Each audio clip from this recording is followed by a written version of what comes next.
Did you know that for Brother Bear, most of the characters are named after actual places in Alaska where the story is set? For example, Kenai is named after the Kenai Peninsula. Brother Bear is a underrated gem from Disney that doesn't get enough love in my opinion. I know there's a lot of harsh critics out there when it comes to Brother Bear. I don't really know why. I've loved Brother Bear my whole life. I was pretty young when it came out, but I remember when it came out, and once in a while I'll always go back to it and rewatch it. It's just an enjoyable movie. It's a beautifully made movie. Animation's beautiful. The story's beautiful. I wouldn't say it's like Disney's greatest movie ever. It's not, but it's still a really great movie. It really is. And I have three things I liked about this movie, and my last thing is definitely my favorite. The first thing I liked about this movie is the story and the characters.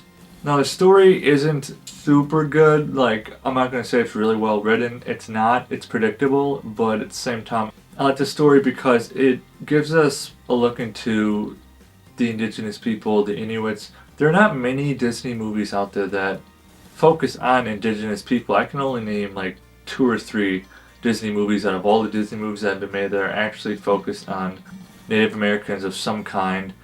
Kind of wish Disney would do more on that, more on that people group. It'd be nice, but we get to see their culture, time period, how they lived, their beliefs, but also just the story of maturing, becoming a man. Like what does that really look like? Because society for forever has always had different ways of becoming a man.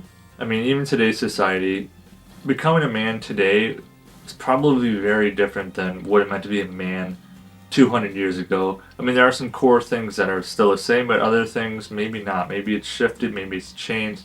But to the Inuits, becoming a man is living up to the totem. Whatever totem you get, no matter how strange it may seem, you live up to that and you mature into it.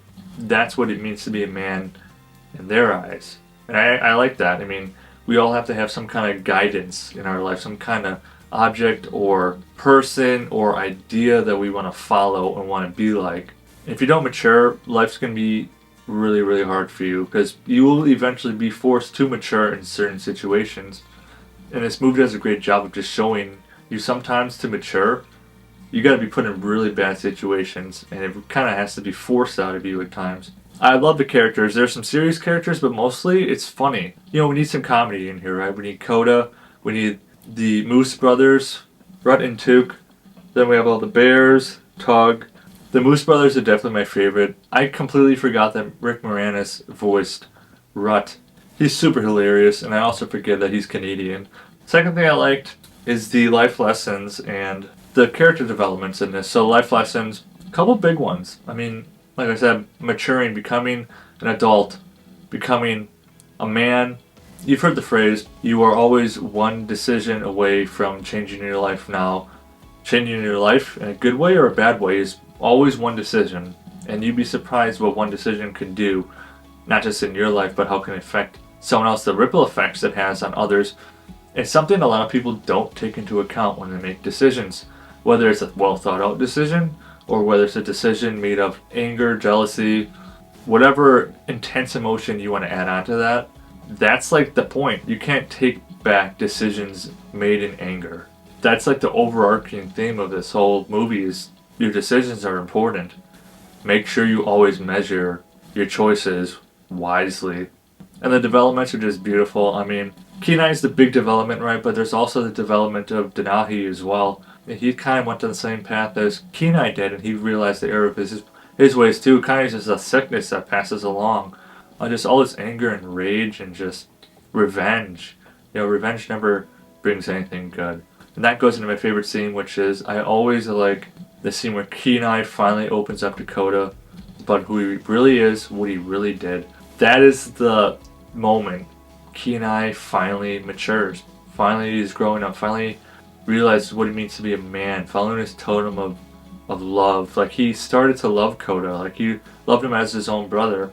A need to show like he cares for him enough to open himself up and be looked at as a monster. It just shows like he did get the correct totem. He just wasn't looking at it in the right way. And he had to go through some really insane, crazy things. So this movie, like I said, it's very underrated. If you haven't seen Brother Bear in a while, check it out again. It is on Disney Plus right now. So for Brother Bear, I'm going to give it a 6.5 out of 10 Mudflaps. Remember, leave me a thumbs up and drop in the comments below. What is your favorite underrated Disney movie? See you soon.